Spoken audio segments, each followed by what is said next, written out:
Hello fellow gamers, Jarek Defiler the Patient Gamer here to open the book that is my heart, shuffle through the pages, eventually stopping on the chapters of the games that had the greatest and most impactful influence on me.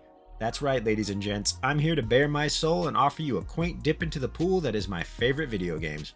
They've touched me, moved me, made me laugh, cry, or even swear in anger. But at the end of the day, nothing can take away from the good times those titles have given me when I was at my lowest or simply needed an escape. Now I know my channel is small, but hopefully some of you might watch this and go try some of these awesome games out for yourself, if you haven't already. If that happens, even just once, then I'm one happy gamer. So join me my friends as I grant you the Defiler's top 10 favorite video games of all time. Wah. In number 10. Welcome to Lords of the Realm 2. Lords of the Realm 2. The oldest title on my list, Lords of the Realm 2 was my introduction to turn-based games. I was a wee lad walking around the gaming section of Walmart in Susanville, California, when I stumbled upon a CD-ROM, because I'm old as fuck, that had some cool-looking knights on the front. Sure, the horses looked a little janky, all methed up, foaming at the mouth and staring deep into the depths of your soul, but I was intrigued. So under threat of being banished to Lithuania, I convinced my mom to buy me what would be one of the most influential games to usher me into PC gaming, Lords of the Realm 2. A strategy game at heart, Lords of the Realm 2 has you building castles and conquering counties on a given map while maintaining your people's happiness, trading armies, and making sure your economic flow isn't interrupted by the seasons. Lords of the Realm 2 is a fairly simple game, but it somehow kept you engaged with its mechanics and charm. The voice acting is memorable, the music calming and atmospheric, and the characters of the other lords and ladies are fairly enjoyable in and of themselves. The map pool was extensive with many real-world variations, and you could do campaigns, multiplayer, or just skirmish rounds. The turn-based element was foreign to me and opened up the doors of what would eventually become some of my favorite games as a result. So it may not have been the best strategy or turn-based game out there, but for being a 1996 release, I consider Lords of the Realm 2 to be ahead of its time a bit, and know exactly where it is in the gaming hierarchy. Here's to you, Lords of the Realm 2. Number 9. Caesar 3. Or is it Kaiser? Kaiser 3. Developed by the same studio that did Lords of the Realm 2, Impression Studios, Caesar 3 was my introduction to city building games. Released in 1998, Caesar 3 got me hooked the instant I first started up a campaign. For starters, I love the ancient Rome theme, and the aesthetic, music, and charm of Caesar 3 sucked me in just like Lords of the Realm 2 did. Impression Games ran under Sierra Entertainment, or Sierra Online as most of us knew it, had a pretty hefty catalog of city builders based on ancient times. The Caesar series, Pharaoh, Zeus, etc., but none really stuck with me as much as Caesar 3. It just had something different. I don't know what, but I feel its systems were very well structured and balanced, creating proper pathways for market ladies and priests, making sure your houses evolved with the proper amount of necessary resources and utilities, building trade routes with foreign nations while paying your tribute to Caesar. It all culminated into this perfect mashup of challenging strategies and just plain fun. Caesar 3, along with the Lords of the Realm 2, is one of those games I find myself going back to multiple times over the years to play a map or two. It showed me what a good city builder can bring to the table when made with soul, and after having played quite a few other city builders over the years, none really tugged at my heartstrings like Caesar 3. It'll always be my main man. Number 8. Mount & Blade Warband. Aw yeah, another great classic. Mount & Blade Warband, and the Mount & Blade series as a whole really, kinda set itself apart from other RPGs, mainly due to this being somewhat of an eclectic mashup of strategy, open world, action, and party building. Mount & Blade Warband is considered to be the best in the series, and is another of those games where I generally always go and dip my toes back in it every year or two. It's just a great, fun, rewarding experience. In Mount & Blade Warband, you have the ability to create your own story. This is where its power lies. You can be a mercenary, fighting for some exiled prince, or just a sword for hire to do some king's dirty work, or you can become an honorable lord of a kingdom you join. Hell, you can build a massive army of Huskarls and just take over the map and make yourself king of the world if you want. Or you could just have a small band that roams around pillaging villages and looting and raiding caravans if you wish. Tons of options here. With a world map that revolves around you, the player, you can choose and make your destiny with every day in game. Hunt bandits, fight tournaments, woo ladies in waiting, as well as use your diplomacy skills to worm your way into the upper echelons of kings, rubbing elbows with dukes and counts of all types. And yeah, you can even get married, break down. Mount & Blade Warband truly is an iconic thrill ride that opens up all kinds of innovations on the part of the player. From roaming around the world map with your party or army to switching to third person to fight in combat, the replayability is through the roof, and for years it was the most played game in my Steam library until number 2 and number 6 on this list bumped it off. So if you're an open world RPG fan and you haven't given Mount & Blade Warband a try, I highly recommend it, for it always will have a special place in my gaming repertoire. And don't think I haven't gotten my eye on the latest Mountain Blade iteration, Bannerlord. I'm just waiting to see how it fares in the long run, as I see a lot of criticism of its mid to late game content. So it pays to be a patient gamer, you know? And I'm playing Mountain Blade Warband right now because I'm going to do a video on it, so be sure to like, share, and subscribe, and hit that notification bell for updates on that release. Alright. Number 7. Kenshi. Oh boy, gotta love me some Kenshi. This is by far the most unique and innovative game on this list. Mostly developed by one man, our beloved Chris Hunt, Kenshi is perhaps the biggest labor of love I have ever had the pleasure to experience. Kenshi is a great example of what happens when you have an ambitious RPG made by an RPG fan that didn't give up. A game made for gamers by a gamer. Hunt knew exactly what he was doing here, and it shows. Every little thing in Kenshi oozes innovation. Sure, it might look a little ugly for its time, being released in 2018, but who can fault them for that when Hunt was building it by himself for years while working a security job on the side to pay the bills. But it all paid off. Kenshi was a great success, and they have gone on to start developing its sequel, and I can't wait. But I will, because I'm a patient gamer. Anywho, Kenshi is the epitome of an open world RPG. The amount of player freedom in this game is insane. I can't go over all the details here because this video is long enough already, but you can always check out my review of Kenshi on my channel. It was actually my first video to pass 1,000 views, breakdown. But know that in Kenshi, you can do and be anything. You want to be a stealthy assassin thief, roaming around cities solo, whacking dudes and stealing their shit, or breaking into shops and yoinking everything off the shelves? Go for it. You want to be a mercenary company, running around with a few guys taking out bounties and building yourself a nice profit? You can do that too. Or how about building your own city of a few dozen citizens, or hundreds with mods, and making it an agricultural trade hub with a shop that allows caravans from other factions to come and buy your goods from your farmers and blacksmiths. Just another awesome option in Kenshi. And the best part is, everything you do is progression. Getting your ass beat and thrown in jail will level your toughness, skill, and lockpicking when you break out. Running from them big bad beasties will improve your athletics and dodge skills, allowing you to run faster and not get hit as much. Mining improves your labor skills, making you gather things faster. Healing people improves your medic ability, and there's tons more. Everything outside of outright dying trains and builds your characters. It's amazing and what every sandbox RPG should strive for, in my humble opinion. Kenshi truly is a masterpiece despite some of its flaws. This is a game that knows exactly what gamers want, and it delivered it in spades. Chris Hunt, I hope, will go down in Gaming History Hall of Fame for this absolutely phenomenal experience. If you dig open world sandbox RPGs, Kenshi is a must try. Hey, you. You're finally awake. Number 6. Skyrim. Yeah, it's probably on every RPG gamer's top 10 favorite list. Don't know if you guys ever heard of it, but Skyrim is a pretty damn good game. Now, if I were to take mods into account, Skyrim would probably be in my top 4, maybe 3, but I have to judge the game on its vanilla state, and as such, it sits at number 6. Skyrim, I feel, was the most influential game to really change the open world RPG genre. It showed me that you didn't have to have this vast barren landscape that had little to nothing in it. Most open world RPGs up to that point were as big as an ocean, shallow as a puddle kind of thing. Skyrim was more like a big pond or small lake, but with a pretty decent amount of depth to it. Not a whole lot, but a decent amount. There were always things to do and see in the open world, plenty of dungeons and shrines to explore, mountains to traverse, and various environmental biomes that were unique and beautiful enough to just walk around in and take it all in. Skyrim was the game that made traveling on foot or horseback fun. It was a breathtaking world that, when accompanied by what I consider to be the best video game soundtrack of all time by the great Jeremy Soule, it sucked you in and immersed you into this exceptional, fantastical world that made you want to live in it. I never really got that feeling in gaming until I played the Elder Scrolls series. Skyrim cranked that up to 11 and really showed me how powerful games can be when it comes to immersion. Still to this day, no matter how many awesome RPGs I've played over the years, Skyrim still is the most immersive for me. It's a great game to just get lost in, a true escape. That said, it has its flaws. The combat was pretty trash, the main storyline was fairly boring in my opinion, to the point where I only ever completed it once. Despite having a couple thousand hours in the game, I've only gotten past the meeting of the Greybeards 3 times. Once I get that quest, usually I'm off doing something else because the side quests are far more fun than the main in my opinion. But even then, Skyrim was still a great game and has the biggest and best modding community to this day. With mods, I would say Skyrim goes from a great game to a masterful game. I'm talking top 10 games of all time territory in my opinion. But you can't give credit to an original game when thousands of modders were the ones to beef it up. Shout out to all our modding brothers and sisters out there that brought us all so much joy. You guys are the best. Stand up.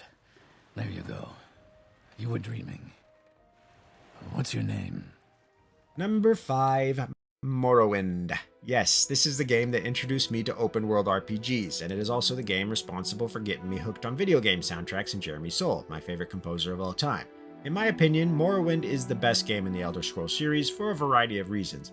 Mainly, it has so much depth to it. Where Skyrim is a small, somewhat deep lake, Morrowind is a medium to large pond with the depth of the Mariana Trench. Spellcrafting, huge faction quest lines and diplomatic consequences, deep lore and interesting characters, Morrowind brought so much to the table and really treated its players like adults. Whereas in Skyrim, let's be honest, you're coddled. It's super hard to die and you can't go around just killing everyone willy-nilly because the game has essential characters that can't be killed. In Morrowind, you can break into a temple and kill the god residing inside. It will give you a message of all hope being lost, and you basically can't proceed with a lot of quest lines, but you can still do it. You can whack him and then just move on if you want.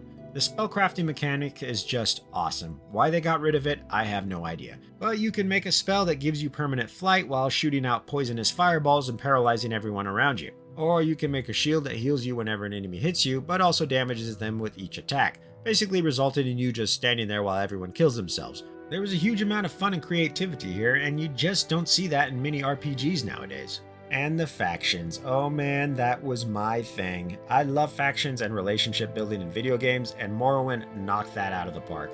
Unlike Skyrim, you couldn't be the boss of every single faction in the game. You had to choose who you wanted to go with, and depending, there would be different risks and benefits. Some people will stop liking you, some may even become hostile, others will see you as a friend and help you out if they like you more because every character in the game has a relationship meter linked to you. It's awesome, and Skyrim took a lot of these mechanics and threw them out the window. Oblivion had a mix of them, but nothing like Morrowind did, so yeah, if you want a true old school RPG experience in the open world, Morrowind is your guy. Wololo, Wololo, Wololo. Number 4. Age of Empires 2. The Age of Empires series got me into real-time strategy games. I was playing them before Warcraft. I adored Age of Empires, and when Age of Empires 2 came out, I was instantly hooked. Taking the winning formula of its predecessors and ramping it up with new civilizations, large campaigns, and a robust multiplayer community, Age of Empires 2 would go down as one of, if not the best, real-time strategy games ever made. I personally think it is the best, and I've played quite a few. I can't really explain why though, to be honest. Maybe it was before its time, maybe the simplicity of base and army building that allowed virtually any level of skilled player to jump right in and learn it. I don't know. But there is something special about Age of Empires 2 that still stands strong to this day with the release of the HD and definitive editions that were both fantastic. And Age of Empires 4 has hooked me, as it's a pretty good homage to Age of Empires 2 rather than 3. Check out my previous video on that for more details. Either way, Age of Empires 2 was one of those games that I played for years and years and never grew tired of. Infinite replayability, infinite love. Numero 3. The Mass Effect Trilogy. After Skyrim, I consider the Mass Effect trilogy to be the next most immersive game I've ever played. The writing, the theme, the lore, the world building, and most of all, the characters, Mass Effect has always captivated me no matter how many times I play through it. This is old school BioWare at its finest, and I wish we could someday hope to see another game or series with even just an ounce of Mass Effect storytelling and charisma. This was truly one of the best story-driven RPGs out there, and it still holds strong to this day. The world building is perhaps the best I have ever seen in a game, and that's saying a lot. When traversing space while listening to that awesome soundtrack by Jack Wall and Sam Hulick, you just get lost in it. Walking around a futuristic city with these awesome backdrops with flying cars and giant skyscrapers and neon lights, it really just sucks you in and makes you want to go there. The characters of Mass Effect are what stand out, however. Like I said before, I am a huge fan of building relationships in games with characters and NPCs, and Mass Effect is the granddaddy of all relationship building in gaming. Virtually every character, except, is fascinating and interesting, and they all have their own motives, personalities, likes, dislikes, etc. They're just fun. They're fun, but they also just pull a great deal of emotional investment from the player. So if you lose one, you feel it, and that's awesome. The writing, voice acting, and dialogue are all top-notch. Some people criticize the story for being simplistic at times. I hear that, but I love it. I don't have any complaints, but that's just me.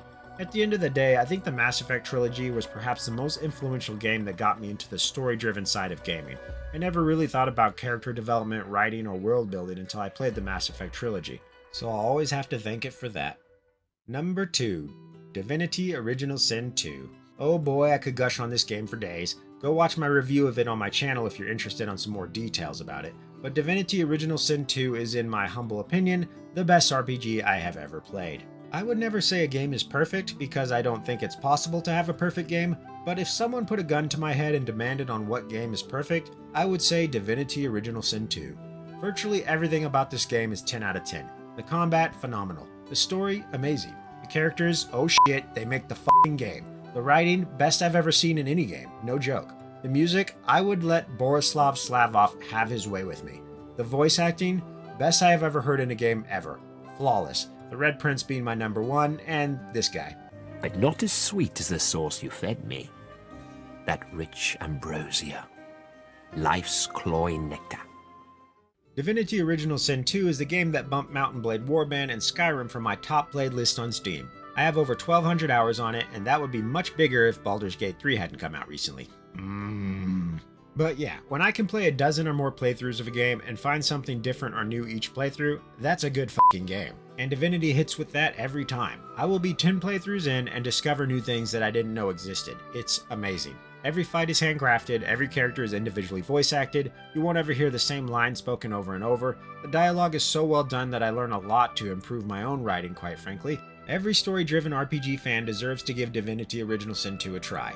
And after playing much of Baldur's Gate 3, which was made by the same studio, Larian Studios, I still consider Divinity to be the superior game, but we'll see in a year or so when Baldur's Gate 3 is patched up and they might fix some things. Still an awesome game though, don't get me wrong. Baldur's Gate 3 is worth everyone's time, but Divinity Original Sin 2 is just too good to get bumped off quite yet. Number 1. Diablo 2 Lord of Destruction. Oh, I'm sorry, I mean Diablo 2 Lord of Destruction!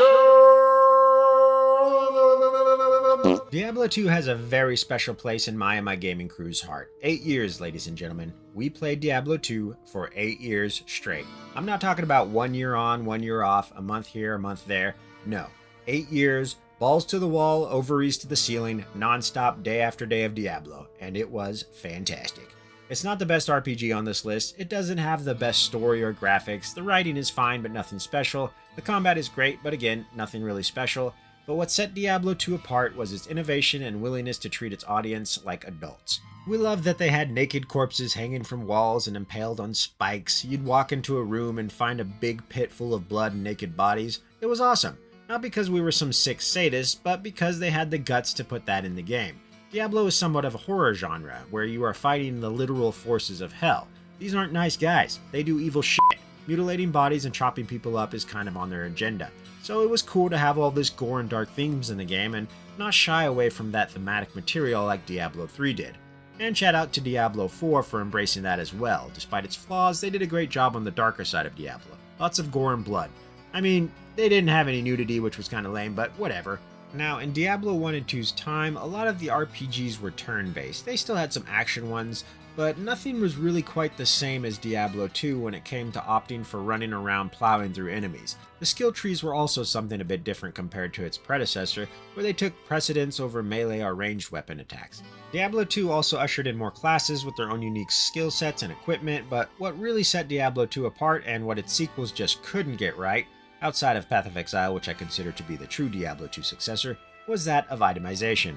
Itemization is what kept us going for 8 years. Striving to do boss runs or level a character to make specific builds based on an item you found, that was the true heart and soul of Diablo 2.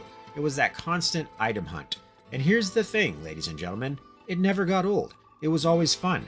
Magic finding and doing Baal and Mephisto runs, it was a blast. The loot hunt was actually fun. The grind was great. It didn't feel repetitive or samey because you would go to a different act and farm different bosses based on what you wanted. Maps were procedurally generated and the fights were always fun. In fact, the only reason I think we stopped playing Diablo 2 was because we got into World of Warcraft. It wasn't because we got bored with the game. Something new just came along, but we would still go back every now and then and play here or there. But at the end of the day, Diablo 2 was the game that sealed my fate as an RPG gamer. It introduced me to RPG mechanics and I never looked back. Thank you, Diablo 2. You'll always be my number one. Alright, long video, time to end. Thanks for watching this far, ladies and gents, and let us know in the comments what's your favorite games. I'm always looking for new ones. And if you guys haven't, go check out some on this list that look interesting to you. I guarantee you won't be disappointed. If you like the genres anyways. This has been Jarek Defiler, the Patient Gamer. Be sure to like, share, and subscribe, and you all have a good morning, afternoon, evening, or night depending on where you are. Game on.